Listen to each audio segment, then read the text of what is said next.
Good morning, jamaijw आरोबाव नै जोंना दिनै नानिनि नैथि खेब एग्जाम दङ आरो गासैबो बर्ड लिरग्रा आङो गथ'फोरखौ बुङो दे नानिमोन बाबुमोन गासैबो मोजाङै फराय मोजां स्टाडि खालाम मेहनत खालाम जाहाथे रिजाल्ट मोननाय समाव एकदम मिनि खुसि हाले हाले मिस्टि गोदै गोदै जानो हानाय बायदि दे बाबुमोन राजामोन आं खानाय हेबगासिनो हेबखांबाय आहाबो दायो डिउटि थांथारनांगौ नानिखौ दोनहैनोसै आं डाइरेक्टलि डिउटियाव थांसै आरो जामाइजोमोन फाय गुसुंसो जेबो नङा बोरै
नालाय थावायावसो जानबाय माबाखौना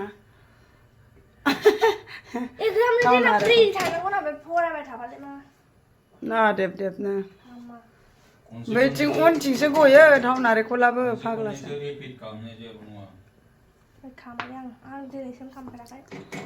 मोजां फरायखाबायबा मोजां फरायखाबाय होनदो आरो माथो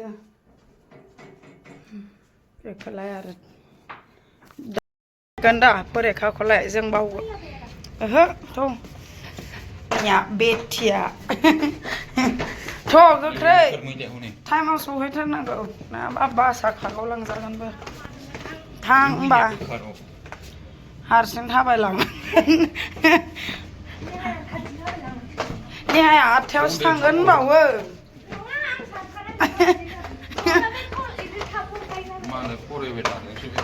मालाय तैयारखानो तैयारखा होमबाबो 8थायावसो थांगोन थादोंमोन आरो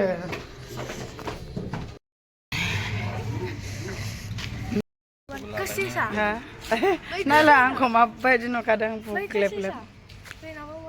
नङा ग्रुपफोरनाव मेसेज हरखादों नायबानो जायोना बिदि थाबाय थाबालाय बोरै जागोन मेसेज भेजा था बोdo हैंड राइटिंग खराब हो जाएगा